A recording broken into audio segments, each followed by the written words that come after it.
Maraš Žnidarič, značilnosti zadnjih tednov vojne na mariborskem območju.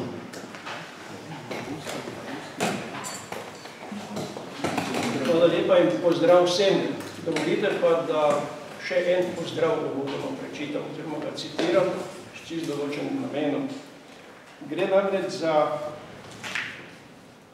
en zapis oziroma tekst, jaz bom samo prva dva stavka prebral, ki ga je pripravil profesor Franjo Baš 7. maja v Mariboru, ga odnesel v tiskarno, ker so ga tiskali pristaši Osvobodilne fronte, ki so se zabarikadirali tamle v stavnico iz 8. na 9. maj, ko so imeli še hkrati v tisku zadnjo številko Marburger Zeitung v Mariboru, natisnili 20.000 izvodih in je že 9. maja dopoldne bil razširjen po mesto. To je neke vrste tudi rojstvo Mariborskega večera in je naslov pa ima Maribor svoboden.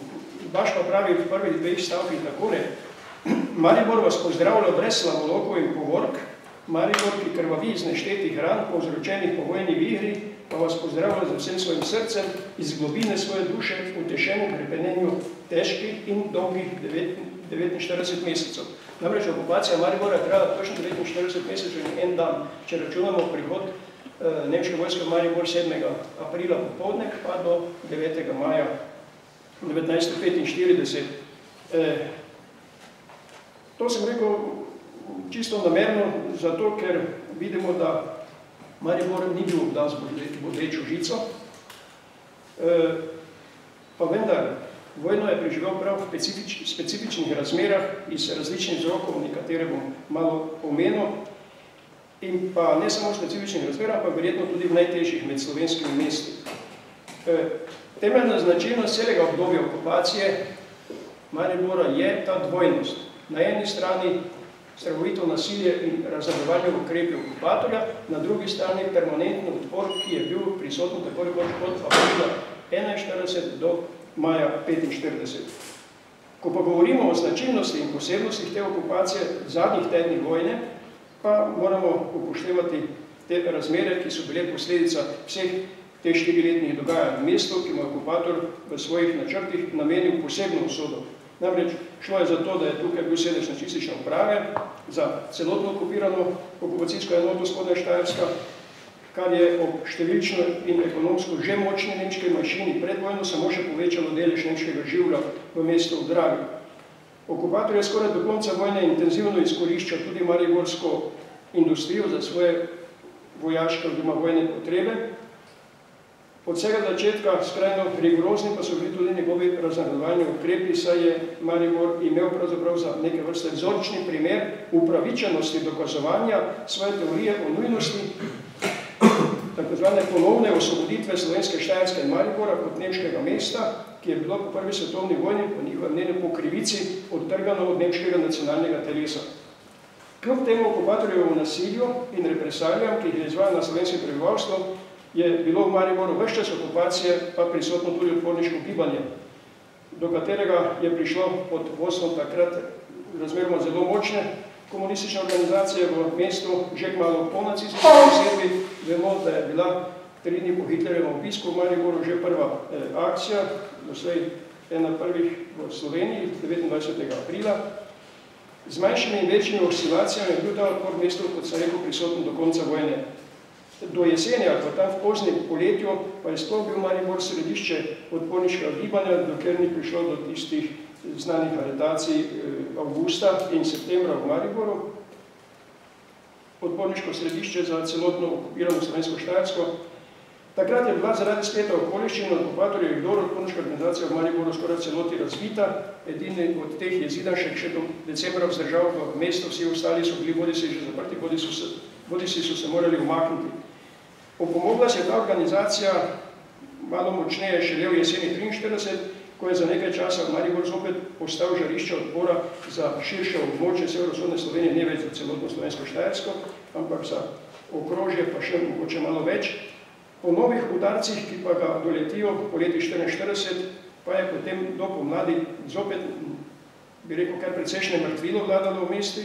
V mestu odporniška organizacija se je počasi postavljala na noge, kljub temu, da je okupatorjevo nasilje v prvih mesecih leta 1945 doseglo svoj drugi vrh in ni prenehalo vse do osvoboditve. Namreč povedati je treba, da je leta 1941 in leta 1944 Maribor doživel hud udarec po zaslugi v narekovaju dveh sekretarjev okrožnega komiteja partije, leta 1941 Lojze Kozorka, leta 1944 Karla Kladnika Uroša, ki sta celoti poznala otvoriško organizacijo, tako komunistično kot OF-ovsko, v Mariboru in širšem zaledju.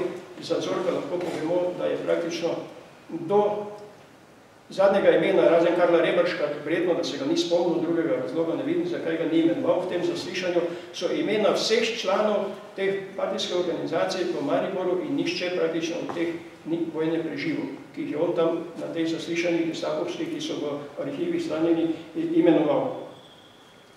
Stopnjevanje tega okupatorjevega nasilja, ko dosega ta drugi vrst, pomladi leta 1945, se stopnjuje, kaže se pa predvsem v to, da so zapori v Mariboru tako sodni kot moška Kesnica, na drugi strani Drave še vedno polni, kaže se v tej mobilizaciji na prisilna in taka dela, o katerih je Tomaž nekaj prej govoril, vključujoč Volksturm, in tik pred koncem vojne pa zopet na tem območju, oziroma se na Štajerskem pomnožijo streljanje talcev. V letu 1945 je bilo tu na Štajerskem 12 takih skupin, ena obešena februarja, tukaj blizu Celja. Skupno je bilo takrat usmrčenih 265, med njimi je bilo tudi 9 sodelavcev osvobodilnega gibanja iz samega mesta Maribor. Zadnji streljani v Mariboru samem pa so nacisti objavili z razglasom 30. marca in 3. aprila 1945, ko so ustrelili prvi dan 10, drugi dan 18 talcev. In pa še eno zadevo je v zvezi s temi streljanjem treba povedati, da so nacisti tik pred koncem vojne mrzlično praznili zapore. Ne vem, po kakem sistemu, po kakih kriteriji so tam ločevali te zapornike, ker niso vse pobili, ampak kar veliko so iz avtobusi pripeljali na območje bombnih miljakov spodne Radvanje pod Pohorjem, kjer so takrat v več streljanjih pobili brez, ta pa niso več objavljena z razglasi, pobili okrog 200 žrtev. Nekaj ustreljenih se je dalo identificirati že po tem, ker so določene predmete in osebne nespoznavne zadeve našli tam, ker je junija namreč že bil prvi odkop, ampak zaradi poletja so potem to prenehali. Skratka, ocena je, da so takrat ustrelili približno 200 žrtev, med njimi je takrat tudi bila sekretarka mestnega komiteja Skoja, Marica Kerenčič-Jelka.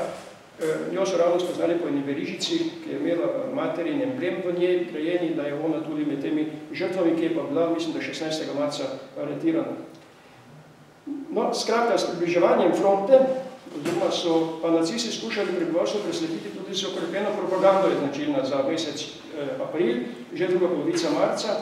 Potem v časopisju se zopet potencira, predvsem v Marburger Zeitung, partizanske izgube, hkrati se minimalizira izgube nacistične Nemčije. Še vedno so obljubljali končno zmago, pozivali prebivalstvo na strne svoje vrste pri obrambi spodnje Štajerske. Sredi marca pa Štajerska domovinska zveza izpelje še zadnjo serijo tako zvanih političnih shodov v Mariboru, ker je to bilo tradicionalno predvsem prvi 2 leti vojne, potem nekaj časa malo zatišeno, pod koncem vojne pa so zopet skušali na ta način preslepiti prebivalstvo in si ga dobiti slovensko prebivalstvo na svojo stran. Kljub temu pa so se te razmere v okupatorju vrste iz tedna v tedne slabšale, čeprav moram že tu reči, da je nekako ta upravni sistem vsej formalno nekoliko zmanjšano in skrčeno vsega deloval tako rekoč do 7. in 8. maja. 13. aprila ponovno celo policijsko uro okupator uvede, ki je bila prej že ukinjena, k izboljšanju razmer pa tudi ni pripomoglo naglo sodišče, ki domove, da ga je Überreiter ustanovil 30. marca za celotno Štajersko in je veljalo tudi seveda za spodnjo Štajersko. Pristojno je bilo za vsa kazniva dejanja, ki bi ogrožala nemško vojaško in obrambno moč. Pravo malodušje v okupatorjevih vrstah pa se pojavi v začetku aprila 1945, ko jim tako jih imenujem, na Gradiščanskem pade zvezdni vodja Štajerske domovinske zveze Franz Stein. Temu je sledilo tudi potem postopno razsulo v Volksturmu, namreč ljudje se niso več na to odzivali, tako kot je Tomaž prej že rekel, ti sklici na to so bili potem že tudi pri Volksturmu taki, da so imeli samo na papirju toliko in toliko šturmovce, medtem ko mobilizirali so jih pa lahko zelo malo ali pa proti koncu že skoraj nič. Vedno večja pa so bila tudi navzkrižja v Mariboru med okupatorji in funkcionarji. Celo nekaj primerov žrtev je, da so se med sabo do take mere skregali, da je prišlo do likvidacij, da so bile razmere v Mariboru takrat res kaotične in nevarne, hkrati seveda nevarne za odporiško bivanje, pa še vedno. Potrjuje tudi zapis sodelavca Mariborskega Zeitbuch Norberta Jegliča, ki je dotlej zelo afirmativno opisal okupatorjevih dosežkih, v članku Maribor včeraj in danes pa končno prizna, citiram, da se je zunanja podoba Maribora v zadnjih tednih marsičem spremenila, potem še nekaj, in da se tudi življenje na ulicah bistveno razlikuje od tistega pred nekaj tedni. Šef civilne uprave, to še mogoče interesantno, da povem, še zadnjič nagovoril prebivalstvo Štajerske po Graškem radiju 4. maja zvečer, iz njegovega odgovora pa najbolj izstopa ta skrb nacistov, da rešijo svoje žene in otroke pred sovražnikom.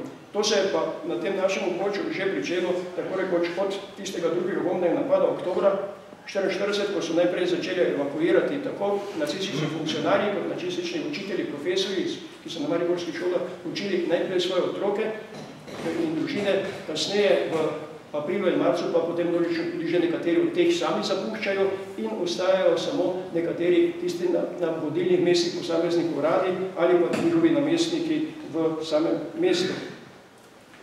Osvobodilno gibanje v Mariboru se je po udarcev, ki mu je do poleti 1944 so dalo izdajalsko delovanje takratnega okrožnega sekretarja, smo že rekli Karla Kladnika, lepo čase obnavljalo in krepilo. Maribor je konca leta 1945 v tem pogledu dajal videz precej mrtvega mesta. Mesto je takrat bilo malo sodelavcev, bili pa so in ti niso bili povezani. Imeli smo take punkte na Studencih, na območju železniške delave, železniške kolonije, v Kamnici, na Pobrežju. To so 3 taki punkti, pa celo nekaj v centru mesta samo je bilo takrat malo povezav med njimi, tako da te skupinice niso vedele ena za drugo.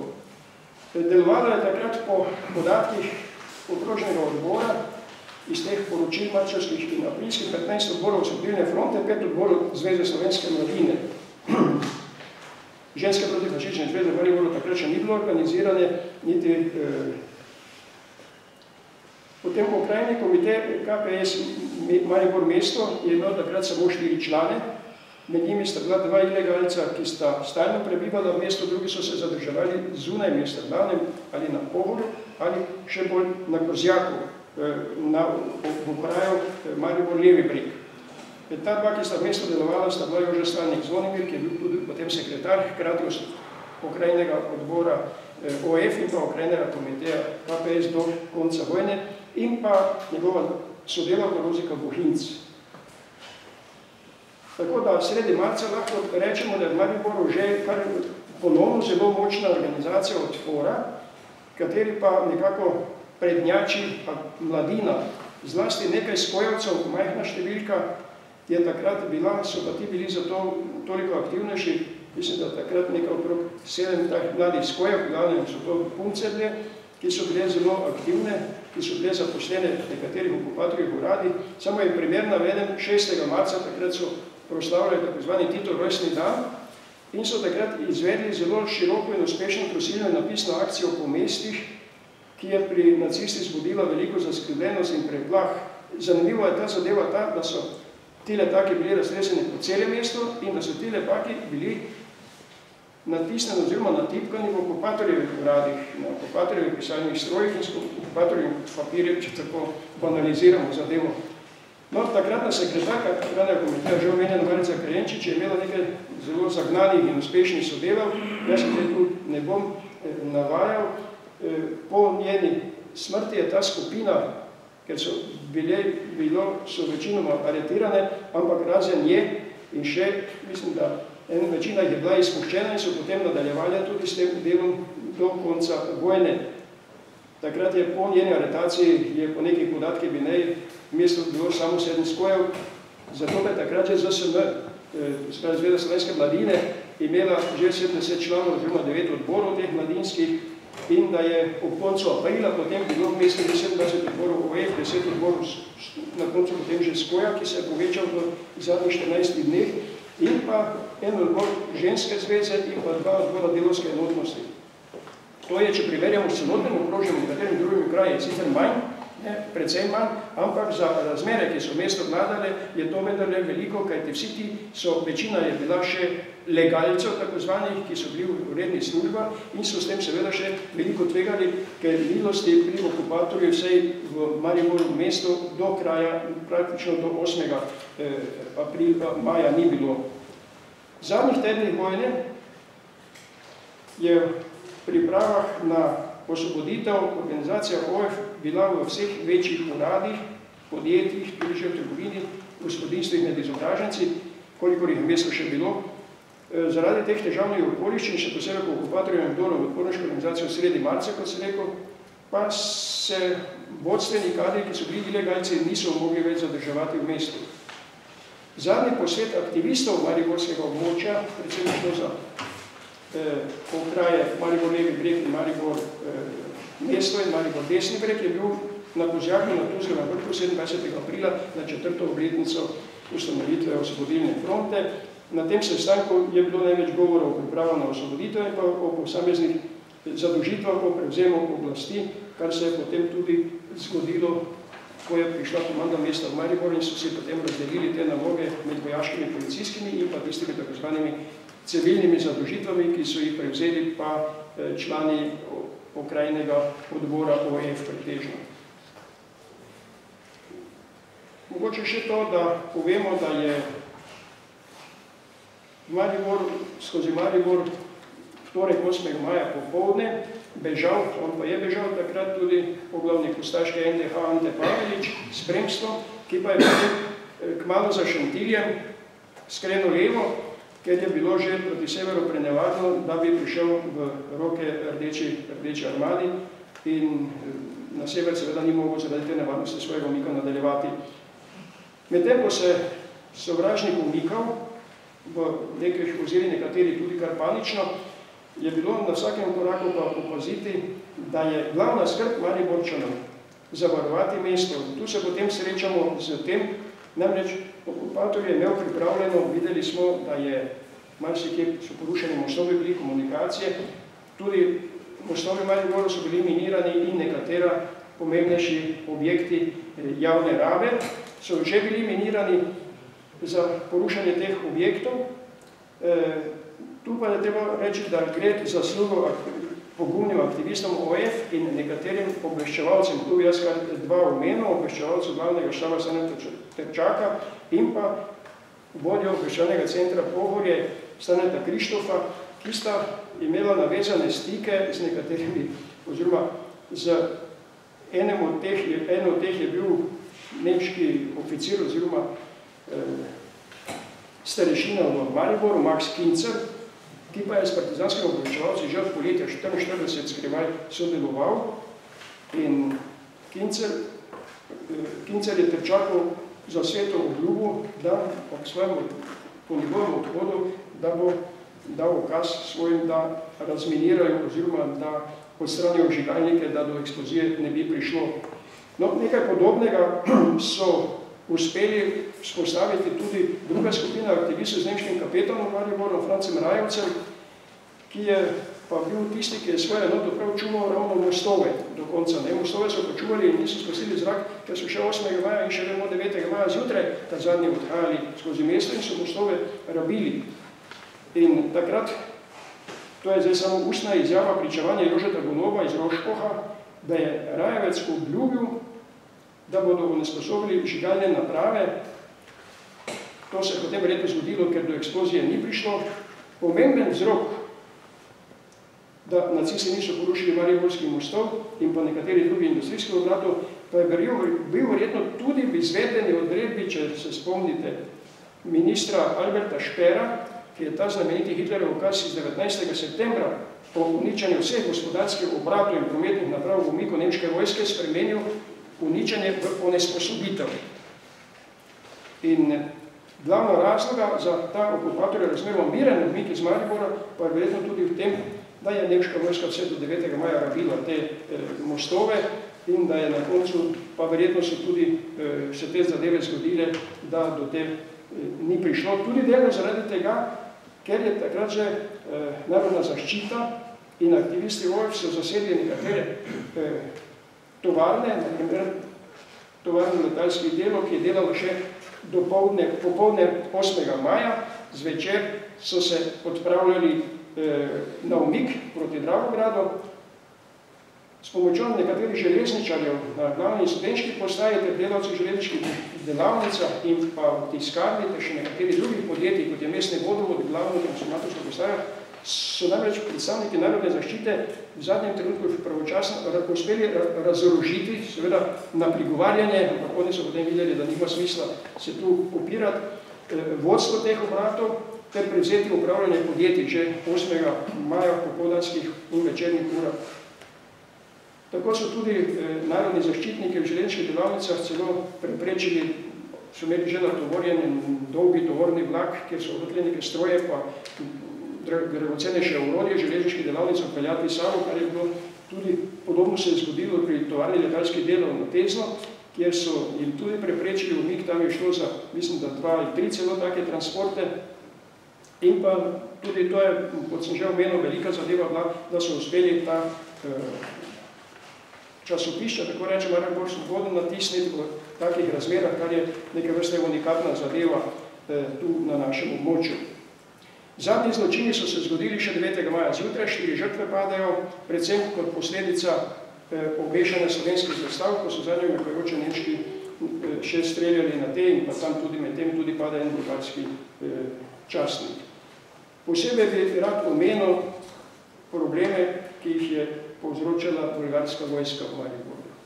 To bi bilo pa vredno še nekje mogoče, če se bo dalo, mogoče malo podrobneje raziskati, ker povsod odhodek se od Ormoža naprej pojavila ta rulja, bulgarska, da ne moremo drugače reči, se je delala sama škoda, se je ropalo, posiljevalo, pretepalo ljudi, ubijali ravno niso, ampak v Mariboru so se oni pojavili, kot vemo, že na pobrežju, prvi predhodnica 8. zvečer, v mesto pridajo 9. maja zjutraj kot prva zavezniška vojaška enota in takoj reagirajo v tem smislu, da je Maribor, seveda so mislili, da je Maribor nemško mesto. Njim je bilo rečeno, da morajo Maribor sprazniti nemško, oziroma ga tako rekoč osvoboditi, kot bi se reklo, in so bili prepričani, da so v nemškem mestu, vse so imeli nemške specialke, samo kot prejšnji Hitlerjevi zavezniki, in jim je komanda mesta jim Pavšič ni mogel dopovedati, da niso. In potem tudi je z njimi bil, na Pavšiča so celo po njegovih spominih, sodeč celo enega večera želeli tam na Slovenškem trgu atentat narediti, ampak je na srečo postal živ in to Bolgari. Skratka, te težave, ki so jih povzročali Bolgari, so bile zelo hude za Maribor, ker so pač v Mariboru so namreč še določene skladišča živeža nemška bila kar dobro založena. In ena od nalog narodne zaščite in komandne mesta je bila, da tudi to zavaruje in da vzpostavi način pravične in pravilne razdeljevanje tega, ker če pustili ali Bulgarijo, ali pa bi ljudje obrambali to v hipu, par urah, vse skupaj. Tako da je tu, bi rekel, če na to navežem, pomembno funkcijo ta komandna mesta odigrala, ki je pa podobno kot s svojimi predstavniki Snosa na Blanšov, tudi ti so šli, pa Prekmurska brigada, pač Kozjanski odred, ko se je Prekmurska brigada po eni dolgi poti najprej iz Bele krajine v Beograd, pa v zadane letališče, pa za avionom Beograd, pa iz Beograda z kamioni preko Mačarske v Prekmurje, Mursko Soboto, kjer je potem tudi štab Ljubljana imel, pa tam bil, kot je že Metka prej rekla, s kakšno nalogo je bil poslan. Pavšič ravno svojim 12. mislim oficirji partizanskimi je bil poslan kot za komando mesta na isti način vsem v Maribor in ko je iz Murske Sobote prodirala, je potem že tudi bulgarska, pa te enote so prodirale tukaj proti zahodu, se je težko prebijal skozi te formacije. Glavna naloga mu je pa bila, da pred Bolgarije pride v Maribor, ne prišli so pa približno istočasno 8. zvečer, ampak je potem takoj izpostavil mesto stik z predstavniki Osvobodilne fronte oziroma okrajinega odbora Osvobodilne fronte in takoj organiziral ravno potem to varovanje teh pomembnejših strateških objektov, mostov in pa pa potem skrbel preko teh resorjev, ki so jih razdelili tudi za predstavnike osvobodilne fronte, za preskrbo mesta in pa za obnovo industrije, zdravstva in tako naprej. Ampak to so potem nekako uspeli koliko toliko konsolidirati tam do 20. maja, ko potem komandno mesto določene funkcije preda mestnemu odboru v celoti in je potem nekako ta njena delovna doba v Mariboru, če tako imenujem, nekako formalno tudi prenehala. Zdaj pa, kako so prihajali ti Maribor, namreč tako kot je Baš napisal, ni bilo Slavonovov in povork. Maribor je pričakal, že ko so prihajali tile predstavniki komande mesta, so bili tam na pobrežju razočarani, ko par oficirjev vidijo, oni so pa čepali brigade prišle, da bodo tu jih pozdravljali. In so bili nekoliko razočarani, ker so prispeli samo oficirji, ni pa bilo partizanske enot. No, ampak 9. maja zjutraj, potem po tem, ko pride bolgarska vojska v mesto, ker je potem na glavnem mostu še izgubila enega od svojih oficirjev, no, nisem omenil še Mariborske brigade, ki jo je komanda mesta ustanovila. Pavšič, ne kot vojaško brigado, ampak nekaj vrsta delovno brigado ali pa nekaj vrsta organizacijsko brigado, ki je bolj skrbela za red in da je prevzela tiste naloge, ko je šlo ravno za varovanje nekaterih objektov in pa za organiziranje. Namreč Maribor je bil popolnoma buševina, nekatere ulice so bile neprehodne in je bilo treba za prehodnost teh ulic najprej odpraviti te ruševine odstraniti in Mariborska brigada, ki je vodil Marjan Dolenc, je bazirala prav samo na tem, da je komanda mesta dala vodstven kader, medtem ko so vse ostalo so bili prostovoljci, ki so se prijavili in pa v nekaj dneh je bilo 2000 članov tej enoti, ki je pa potem svoje bataljone, tako so imenovali, poslala celo nekaj, mislim, da Mursko, pa Dravograd, pa še kam. Prevzela je pa skrb za varnost, nadzorovala važnejše industrijske obrate in pa odstranjevala ruševine. Pa za razminiranje, kjer je še to bilo, so tudi poskrbeli. Ena zanimivost, ki jo Štefan Pavšič svoj spomini, jaz drugje nisem bili najdel, Štefan Pavšič pravi, da so v tistih dneh pošiljali poseben tovornjak do Celovca in Gradca za pobeglimi okupatorjev enotami, ki so jim potem še, da so jim odzemali opremo in tisto naropano, kar so iz Maribora odpeljali. To Pavšič pravi, da so tu še kar nekaj uspeha s tem imeli. Zdaj pa kot prva, poleg za bolgarsko, pa je samo nakratko, da povem, malo zatem pride v Maribor kot prva obveščevalci Stane Trčak s svojimi sodelavci, on se z Pohorja oziroma z Ruš pripeljal s avtomobilom. Potem takoj za njimi dopoldne 9. pride članica okrožnega komiteja Marija Falešnica-Rokova. Njo omenjam posebej zato, ker je ona bila tista, ki je med Račami in Čerešnjevcem organizirala od 7. do 9. maja zjutraj zaustavljanje teh kar nekaj, mislim, da 6 ali 7 vlakovnih transportov z nemškimi in ustaškimi vojaki in to dobesedno na kavbojski način, ko je v krilu z Titovko vezo na glavi, s pištolo, revolverjem in pasačem stopila k šefu postaje takrat na Račah in prevzela vodene postaje in potem tudi tem dobesedno s to pretvezo, češ v ozadju tega je ne vem koliko partizanskih brigad z mitraljezi in tako naprej.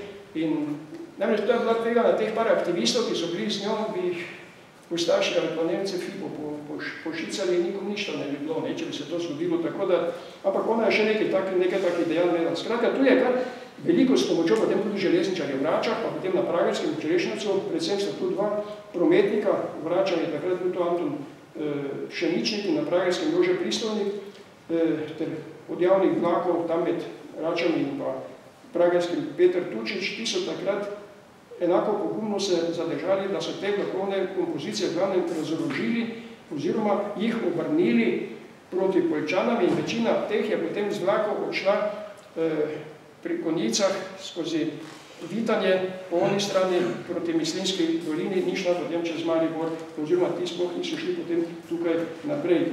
No, popoldne pride potem še okrožni sekretar Maribor, pa nekaj aktivistov z Kozjaka, te pa že potem Mariborčani v poznem popodnevu s cvetjem pozdravljajo, oni so tam fotografije ohranjene iz Aškerčeve ulice, tam, kjer je bil sedež mestne komande takrat, to jih ljudje obsipavajo s cvetjem in ti aktivisti prihajajo z Kozjaka, vodita pa jih Franz Laznik Leon in Baloh Peter, ki sta takrat vodila tudi to okrožje, bila člana okrožja in pa okraj za Laznik vodi.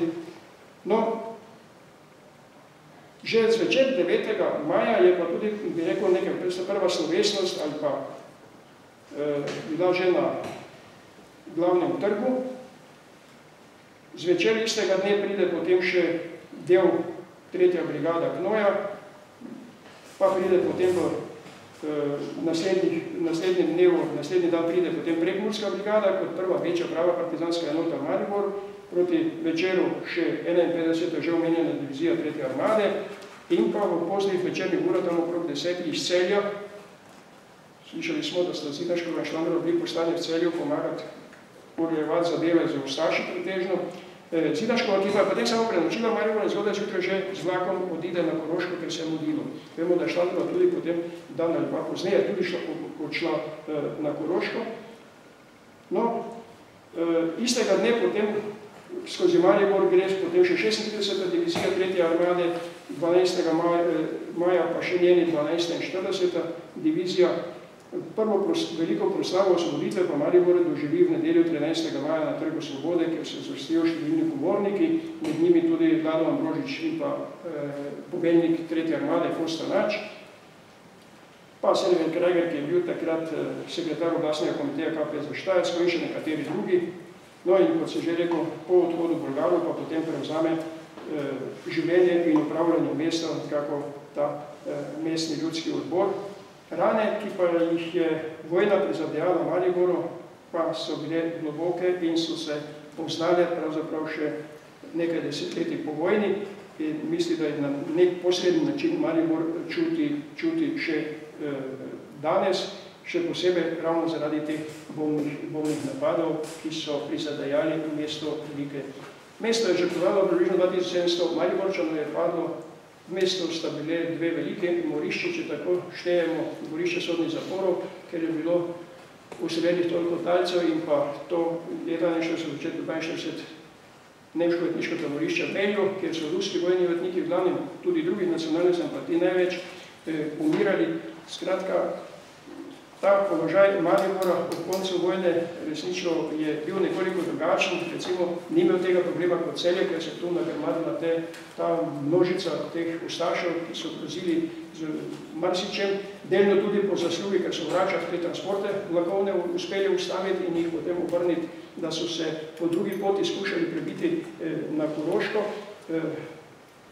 Je pa dejstvo, da je Maribor res med to vojno skozi cela 4 leta bil neke vrste na nek način tudi koncentracijsko taborišče na posebnih pogojih, ker je na vsakem koraku vsakem aktivistu grozilo nekna nevarnost in so bili ti ljudje veliko večji nevarnosti od marsikaj tisti, ki so v enotah v gozdovih bili, ker so tisti bili vrženi samo takrat, ko je bil boj.